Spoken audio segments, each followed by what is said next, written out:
말씀을 나누겠습니다. 이렇게 예배하라. 지난 한 3달 정도 이렇게 기도하라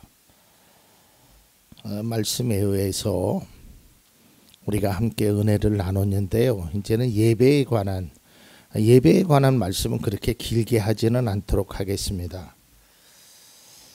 우리가 예배라는 것이 그리스도인에게는 매우 자연스럽게 다가옵니다.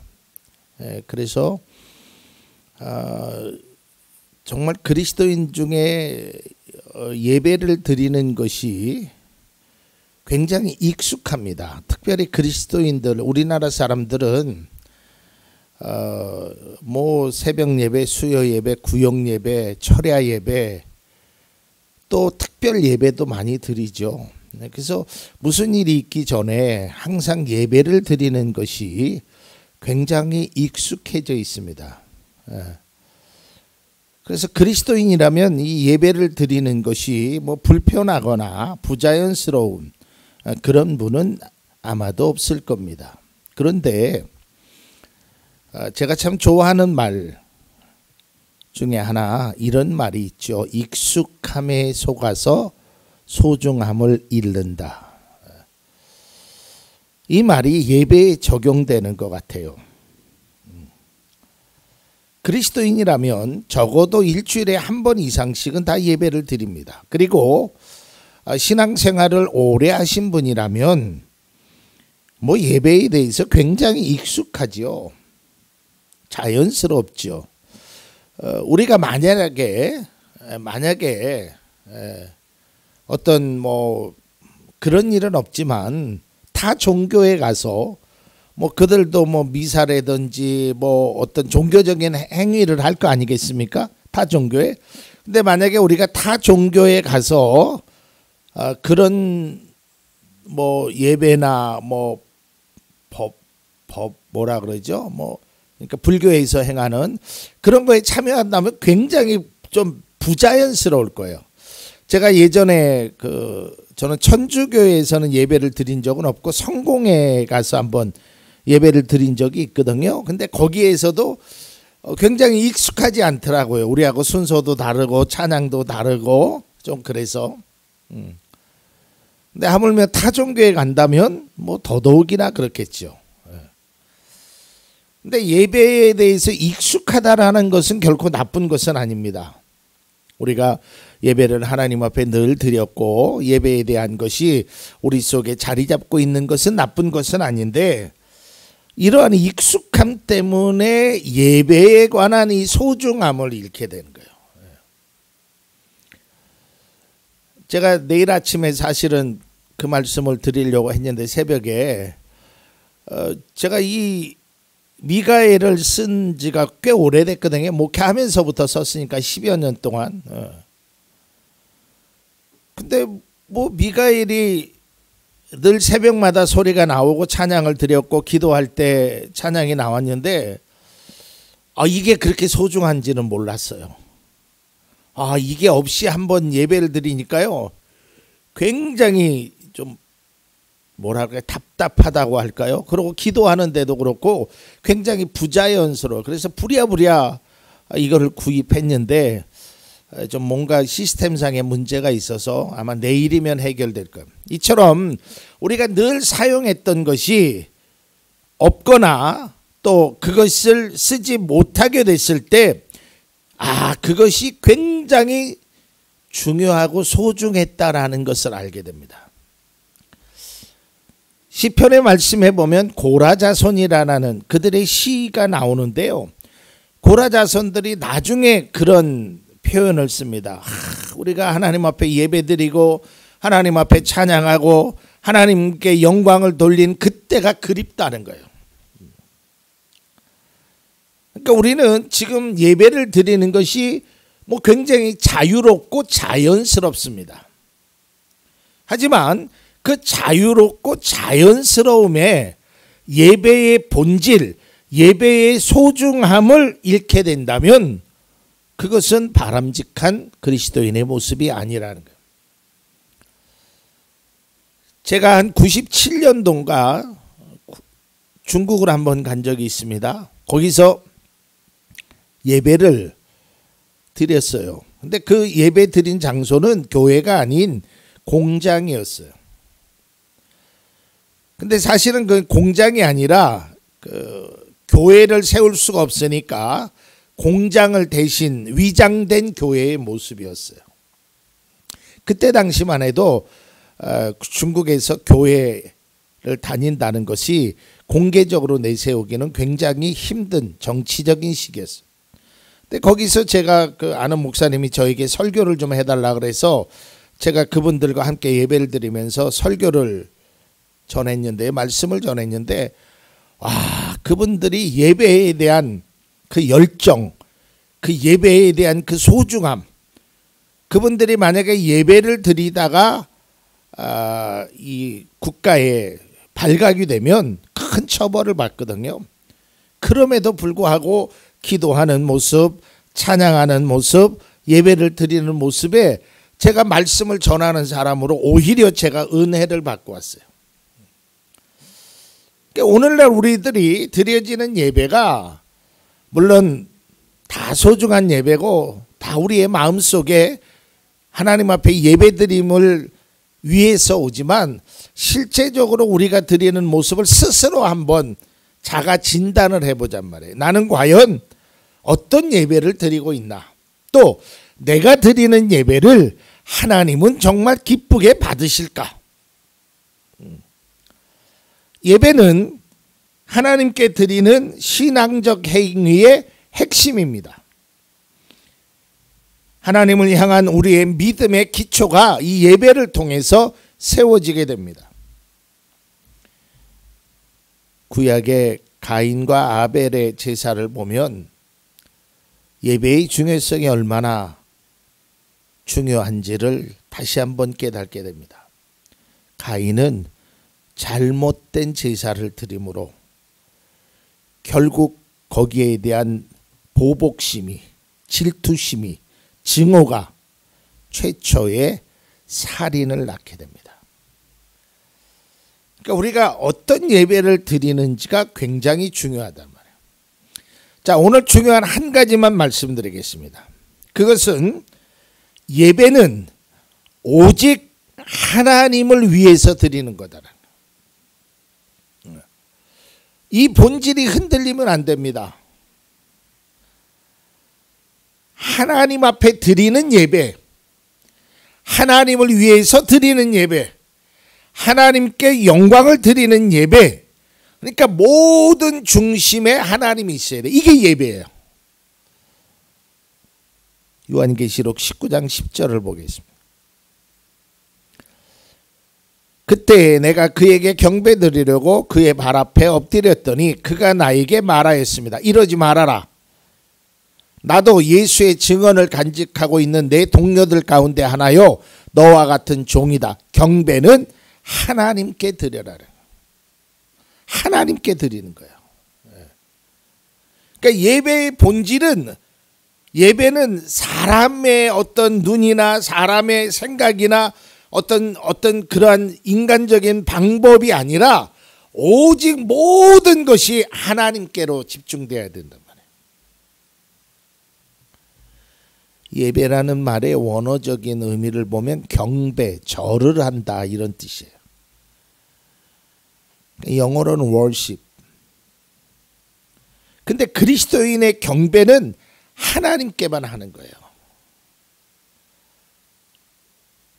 여러분, 다니엘의 세 친구가 느부갓네살 왕 앞에서 이렇게 이야기합니다. 다니엘 3장 14절입니다. 느부갓네살 왕이 그들에게 물었다. 사드락과 메삭과 아벳느고는 들어라. 너희가 참으로 나의 신을 섬기지 않고 내가 세운 금신상에 절을 하지 않겠느냐. 이 절이 뭐예요? 경배예요, 경배. 우리로 지금 말하면 예배란 말이에요. 여러분, 우리의 예배가 하나님을 경배하고 우리의 삶이 하나님의 영광을 위해서 드러내는 것이 예배가 돼야 되는데, 다시 말해서 우리의 경배의 대상은 오직 하나님이 돼야 돼요. 그런데 우리가 진정으로 예배를 드린다고 하면서도 그 경배의 대상이 하나님이 되지 않아요. 앞서도 얘기했지만 스스로 자가 진단을 할 필요가 있어요. 나는 어떤 예배를 하나님 앞에 드렸나? 또 앞으로 나는 어떤 예배를 드리기를 원하나? 여기에 중점이 되어야 되고 여기에 초점이 맞춰져야 된다는 거예요. 사드락과 메삭과 아벳느고가 왜 절을 하지 않았습니까? 그것은 오직 내가 예배 드릴 분은 하나님밖에 없다라는 확고한 믿음 때문에 그래요. 그래서 제가 이런 글을 썼습니다. 진정한 예배가 뭘까? 3가지를 썼어요. 진정한 예배는 하나님을 위해서 드리는 거예요. 또 하나님께서 받으시기에 합당해야 돼요. 3번째는 하나님을 기쁘게 해드리는 거예요. 자, 여긴데 오늘날에는 우리가 반대로 돼 있어요. 왜 예배를 드려? 내가 은혜 받기 위해서. 내가 중심이 되어 있어요. 하나님이 받으시기에 합당한 것이 아니라 그냥 내가 내 중심이 합당하면 돼요. 그리고 하나님을 기쁘게 하는 것이 아니라 내가 기쁨으로 받으려고 그래요. 아니에요. 신앙의 우선은 하나님이에요. 하나님을 먼저 기쁘게 해드려요. 제가 추수감사절 때도 그런 말씀 드렸죠. 하나님이 이렇게 해주시면 내가 이렇게 하겠습니다. 아니에요. 내가 이렇게 하면 이렇게 해주시더라고요. 이게 먼저예요. 그러니까 내가 물론 우리가 예배를 드리면서 은혜도 받아야지요. 그런데 은혜 받기 전에 내가 먼저 은혜 받을 만한 생각을 가지고 하나님의 영광을 돌리는 그 예배를 먼저 드리면 은혜가 내 속에 들어온단 말이에요. 이게 먼저란 말이에요. 그러니까 우리는 자꾸 다른 것에 초점이 되어 있으면 신앙의 중심이 흐트러져 있는 거예요. 신앙의 중심은 언제나 하나님이어야 돼요. 믿음의 중심은 언제나 하나님이어야 돼요. 근데 우리가 사람에 의해서 흔들리는 거예요.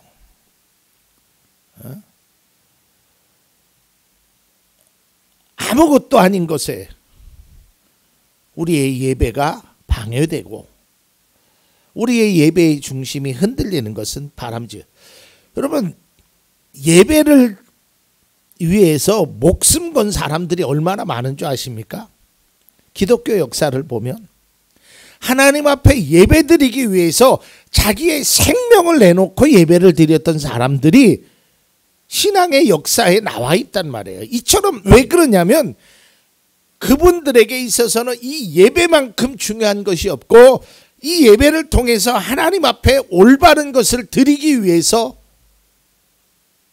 그런데 오늘날에는 내가 중심이 돼요. 하나님은 온데간데 없고요. 내가 어떤 은혜를 받을까? 내가 어떤 복을 받을까? 내가 항상 내가 중심이 돼야 돼요. 오늘 본문에요. 예배에 대해서 말씀하는데 세 가지의 중요함을 말합니다. 그 첫째는 아는 분을 예배한다. 그러니까 우리는 분명히 하나님 앞에 예배한다는 거예요. 두 번째로는 하나님은 그런 마음으로 예배를 드리는 자를 찾으신다는 거예요. 오늘 말씀이요. 그 다음에 세 번째, 그러한 사람은 영과 진리로 예배를 드린다. 오늘 말씀의 핵심입니다. 그럼 본문 22절을 보면 오늘 예수님께서 이렇게 말씀합니다. 너희는 알지 못하는 것을 예배한다. 이 말은 뭐야? 하나님을 예배해야 되는데 내가 그저 올바름의 예배가 아닌 우리의 관심이, 우리의 생각이, 우리의 중점이 거기에 없단 말이죠. 알지 못한, 왜 하는지, 누가 하라고 했는지 모르는 예배를 드리는 거예요. 사도 바울이 당시 아테네 사람들이 드리는 예배에 대해서도 이렇게 이야기합니다. 사도행전 17장 23절입니다. 그러므로 나는 여러분이 알지 못하고 예배하는 그 대상을 여러분에게 알려드리고, 하나님 앞에 드리는 예배도 하나님을 제대로 알지 못한단 말이에요. 우리가 하나님을 정말 나의 아버지로, 또 오늘 찬송의 마지막에 있던 것처럼 나를 지으신 주님, 내 이름을 아시는 주님, 나의 상황을 아시는 그 주님, 여기를 우리는 하나님 앞에 드리는 예배의 근거가 돼야 돼요. 그리고 우리는 다음 시간에 말씀드리겠지만 예배의 중심이 내가 받는 것에 우선이 되어 있어요. 오늘은 목사님의 말씀을 통해서 무슨 은혜를 받을까? 오늘 찬양대는 어떤 찬양을 할까? 그 찬양에, 그 기도에, 오늘 대표 기도하는 그분은 어떤 기도를 할까? 그러니까 항상 중심이 내가 받는 것에 있어요. 물론 은혜를 받아야지요. 찬양에도 은혜 받고, 기도에도 은혜 받고, 말씀에도 은혜 받아요. 그러나 예배의 본질은 그게 우선이 아니란 말이에요. 먼저 내가 하나님께 드리는 것이 그게 진짜 예배란 말이에요. 이거를 우리가 착각하고 있으니까 예배의 진짜 중요성을 깨달지 못하는 거예요. 그래서 오늘 제가 결론으로 말씀드린다면, 우리가 예배를 통해서 하나님께 영광을 돌리는 예배의 참 주인공이 되자는 말이에요. 물론 하나님을 위한 그 주인공이 되어야 돼요. 나만이 아니라 정말 하나님이 기뻐하시는 예배, 그 사람을 찾는 그 사람이 내가 되자는 말이에요. 한 2주간에 걸쳐서 앞으로 예배에 대해서 더 집중적으로 말씀드리는데요. 정말 예배가 하나님이 기뻐하시는 예배, 하나님이 원하시는 예배, 이 사실을 안 이 사마리아 여인은요, 자기가 갖고 있던 물동이를 집어 던져요. 아, 이제 알았다. 이게 진짜구나. 우리가 예배를 통해서 정말 하나님의 영광을 드러내는 그런 믿음의 예배, 또 그래서 예배를 통해서 우리의 신앙이 정말 성숙된 모습으로 나아가기를 간절히 원합니다.